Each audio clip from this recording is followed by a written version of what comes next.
Sur internet, les témoignages où l'aventure se complique, voire devient un cauchemar à cause des bas de caisse, sont nombreux. Bon, je me donne quelques minutes pour essayer de te convaincre d'aller vérifier.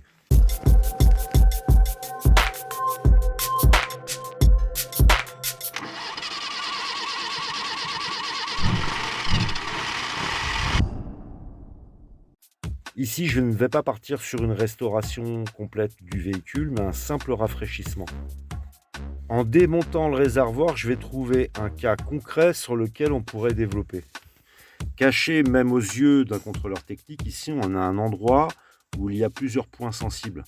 Vous avez le longeron, vous avez la fixation des lames d'amortisseur arrière, vous avez le point d'ancrage pour le levage du véhicule en atelier, vous avez la fixation du réservoir et souvent c'est en train de pourrir jusqu'à la perforation. D'aller simplement vérifier et de stopper la rouille, ça prend quelques minutes. Pour refaire simplement cette partie-là, ça m'a pris moins d'une heure. Les témoignages sont tellement nombreux où ça devient un cauchemar. Je me suis dit une petite vidéo pour t'encourager et aller te motiver à simplement jeter un œil. Quelques minutes, quelques euros, tu stoppes la rouille. Tu verras que les carrossiers, dans beaucoup de cas, te conseilleront de racheter un véhicule parce qu'un endroit comme ici est touché. Donc une fois qu'ici c'est touché et fortement touché, la débauche de moyens, elle est exceptionnelle. Il faut parfois même découper, ressouder, il y a une reconstitution à faire.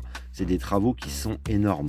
Vérifier les parties où un contrôleur technique n'a pas accès m'a permis également de voir que mon réservoir était en cours de perforation.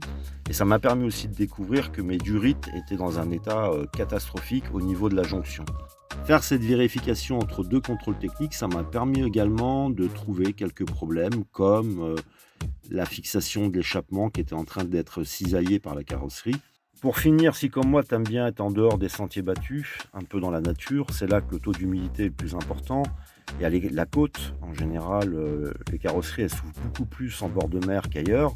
Donc repartir avec un petit rafraîchissement, c'est un petit peu plus l'esprit tranquille aussi. Il me reste une petite poignée d'astuces à partager. D'ici là, je vous souhaite à toutes et à tous une bonne route.